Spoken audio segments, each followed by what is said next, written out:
Lino Fois presenta in Mediateca il suo nuovo ciclo Divinità, 15 opere inedite esposte per l'iniziativa Appuntamenti con l'Arte in Biblioteca 2, rassegna di mostre organizzata dall'Associazione Culturale Ermea Archeologia e Arte. Il ciclo Divinità non vuole avere alcun legame con la teologia e la religione, ma intende offrire uno spunto di riflessione per il pubblico curioso e portarlo a spaziare attivamente su un'infinità di concetti e tematiche che nemmeno si possono prevedere. Rispetto ai precedenti cicli come Carillon, Macchine e Boxis, in cui la didascalia è parte integrante dell'opera, stavolta è l'opera ad essere parte integrante della didascalia. La mostra è Divinità, poi il titolo della mostra poteva essere anche un altro, che facendo riferimento ai vecchi precedenti ciclo, la precedente mostra era Deus ex machina, quindi ricordando il significato è la macchina, un Dio che macchina, che risolve tutti i problemi, in quel caso di un complicato spettacolo teatrale. Dio arriva sulla scena e risolve i problemi.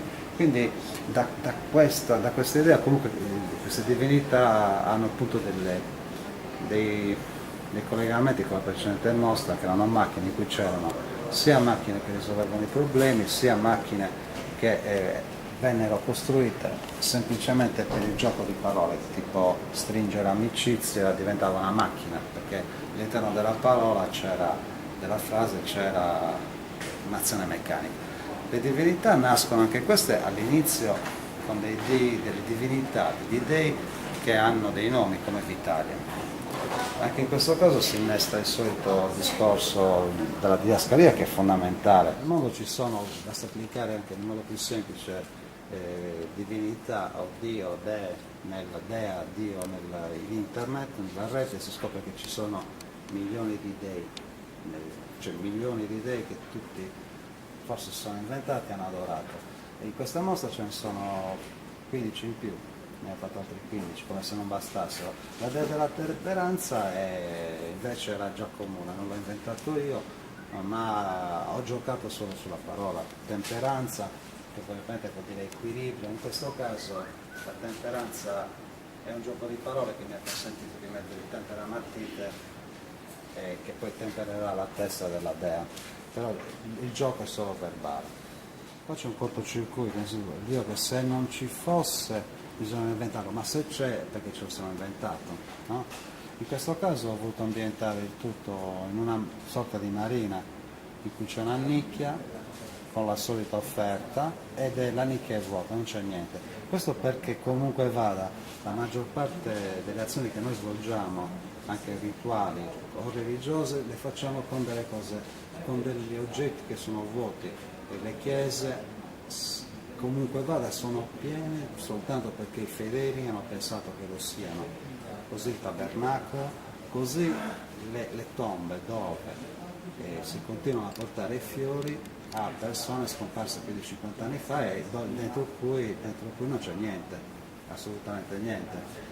E poi, ad esempio, su questo, durante la mostra c'è stato qualcuno che ha ritenuto questo non un messaggio negativo, perché è il fatto laico di vivere la vita, vivere con laicità la vita porta una tranquillità, quindi una laicità che non necessariamente appunto ha bisogno della presenza divina, non è detto che sia una vita difficile, anzi di più. Due almeno giochi verbali, c'è l'Italia che è un nome, però c'è anche la vita che è intesa come vita per la nostra, e poi c'è la vita che è questa, quindi sono 3 livelli, 3 citazioni verbali, 3 giochi di parole. La costruzione è quella di solita in questi casi: legno, colori acrilici, poi carta e di nuovo legno e inchiostro. Quindi c'è un gioco di parole e dal gioco di parole diventa una divinità che in questo caso ha un nome. Stipolo è un'altra di quelle divinità che hanno un nome. Stipolo da stipo, cassetto, un posto dove si raccolgono delle cose. C'è di nuovo il gioco di parole che è quello dei sogni nel cassetto. All'interno dell'opera ci sono delle cose che ho fatto in passato, ci sono gli amorosi legami, ci sono fotografie di persone non conosciute da me, però sempre le fotografie di famiglia, quelle che secondo me hanno, lo vedremo dopo su un'altra opera, quelle che hanno una maggiore valenza esistenziale. In questo caso in maniera semplice, ci sono delle cose raccolte all'interno del cassetto, quindi è un Dio che protegge per chi lo adora i sogni nel cassetto di ognuno, e che sono quelli, magari i sogni semplici, quelli della famiglia, che le cose vanno bene in casa, degli sposalizi, dell'amore, cioè quelle cose che forse tutti sognano e conservano. Un'altra divinità che ha un nome, Fuocolo, da fuoco, quindi esisteva comunque il dio del fuoco. In questo caso, intanto si può dire, come in tutte le altre, che è importante dirlo e specificarlo, hanno tutte la struttura delle divinità. Se in Italia era quello del totem, cioè comunque qua c'è un altare dove si presenta, in genere vengono portate le offerte, ci sono i fiori, c'è la struttura che quasi sempre delle chiese sono due cose, una cosa in mezzo, e questo si presume un dio che è adorato da qualcuno che esisteva 12 milioni di anni fa. La data non so se poi è corretta, però era il dio fuoco, il dio che forse ha fatto scoprire il fuoco, anche se la data è sicuramente diversa dal punto di vista archeologico. E fuoco è quello che poi è andato via su un aereo che non batteva le ali di metallo, e però da loro viene adorato. La struttura è sempre quella degli altari, c'è qualcosa che viene adorato e messo in alto, c'è la mia falsa scrittura in parte colorata, e questa è la dea degli incantatori di Trottole. E non esistono gli incantatori di Trottole, però il fatto che non esistono in realtà, ma il fatto che esiste una divinità dimostra la loro esistenza. Il dio delle lune storte è un'altra divinità costruita sempre con i soliti materiali, però sfruttando il gioco di parole. Ed è un dio che fa adorato appunto quello che modifica le lune, e poi modificherà di conseguenza probabilmente qualcuno, tutti quelli che in quel momento avranno la luna storta, ed è un gioco di parole servito a costruire l'opera, perché comunque vada questo dio fa inclinare la luna, ed è lui che le fa diventare storte. È una divinità dove la didascalia, o comunque il suo essere Dio, che è il Dio che si fa in quattro per noi, è stato il pretesto per far costruire l'opera dal punto di vista formale. Ed è un idolo zoomorfo, anche questo come in altri, un gufo, una civetta, che io ho diviso in quattro, e poi c'è il riferimento, come in altre opere e in altri lavori, c'è il triangolo che normalmente viene associato a Dio. Ho preferito non mettere l'occhio, in questo caso si divide in quattro per noi. Poi a questo punto, e poi in altre opere soprattutto, ma come questa, si innesta i dubbi, perché ho già avuto in certi spettatori, persone, sono venute anche le altre mie mostre, un Dio che si fa in quattro per noi. Sicuramente qua può esserci un motivo di positività, cioè questo Dio che si fa in quattro per noi, però se si fa in quattro semplicemente che si divide in quattro senza nessun risultato, cioè da ragionarci sopra, nel senso che non è detto che poi faccia del bene, cioè si divide in quattro e basta.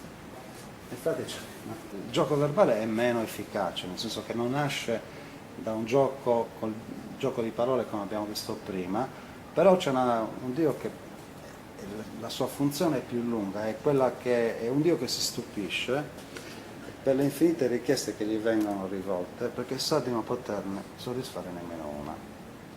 E non si sa, ecco, questa è forse una nota negativa o di pessimismo, un Dio che comunque esiste, e poi gli arrivano le notizie, gli arrivano le richieste, in tutto il mondo, facendo i conti, sono piuttosto numerose, però dice, accidenti, però non posso farci niente. La struttura è sempre quella degli altari, ci sono l'atto dell'offerta, ci sono anche delle cose che io metto semplicemente perché fanno da stranianti rispetto a tutto quanto, rispetto alla struttura generale, tipo questo uccellino, poi c'è un neonato, una fotografia piccola di un neonato, un messaggio obliquo, e poi delle fotografie raccolte e legate, i ceri, e poi questo è il gioco di parole, ha fatto nascere il Dio. È Giannino, il Dio piccino piccino. Cioè se non si fosse chiamato Giannino non poteva essere piccino piccino. Questo è il Dio dei rancori mai sopiti. Il riferimento è intanto alla mia precedente mostra, che era amorosi e rancorosi legati. E in quel caso c'erano delle cose legate con amore, cioè, o cose legate con amorevole cura, quindi oggetti raccolti perché di qualcuno che amiamo, oppure di un luogo conosciuto e che ci è piaciuto, oppure all'interno della fotografia, dei rancori messi occulti, dove c'è qualcuno che svolge delle azioni cattive nei confronti della fotografia, pensando e sfruttando l'aspetto magico della fotografia, perché queste azioni rancorose non si faranno mai su una fotografia di una persona amata, ma solo se odiata. E questo è il Dio dei rancori mai sopiti, ed è un Dio che anche questa volta zoomorfo, dove si porta appresso un frammento di una fotografia di una persona, ma ha anche fatto dei danni all'interno della fotografia. Questa è una citazione dal libro di Buzzati, Deserto di Tartari, dove c'è il capitano che passeranno, come tutti i soldati di quella fortezza, passeranno la vita ad aspettare che arrivi il nemico dal deserto. Faranno tutta una serie di azioni con i plotoni, con le escursioni nel territorio, come se stessero per arrivare il nemico. Il nemico non arriverà mai, però il tenente, mi sembra che si chiamava Frollo, a un certo punto da solo di notte scoprirà che c'è un puntino di luce che non svela a nessuno di aver visto, ed è che lui pensa che sia il nemico. Il giorno dopo si accorge che quel puntino conferma che non era un'illusione, si è mosso ancora un pochino. Quindi questo, poi lui andrà avanti nella sua vita. Nel momento in cui arriverà davvero il nemico sarà malato e non riuscirà ad affrontarlo. Non si pentirà comunque durante la sua morte di questa sua lunga attesa per qualcosa che poi non riuscirà a svolgere. E quindi questo è il Dio di quei puntini di luce avvistati ieri e che oggi sembra si sono spostati ancora un po', almeno un pochino. Quindi tutto sommato è un Dio adorato da qualcuno un Dio che, se adorato,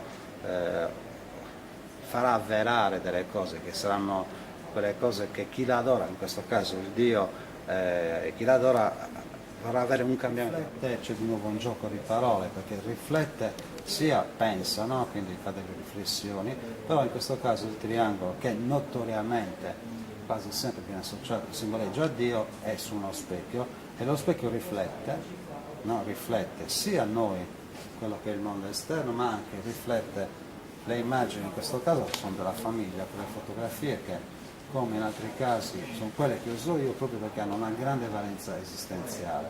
Ricordano Dianardus, dove c'è proprio la violenza del fatto di essere in vita e di questa vita che scorre con una serie di riti che sono quelli della nascita, dei compleanni, delle feste del Natale, che in fotografia, secondo me, questo è il mio punto di vista, sono altamente drammatici.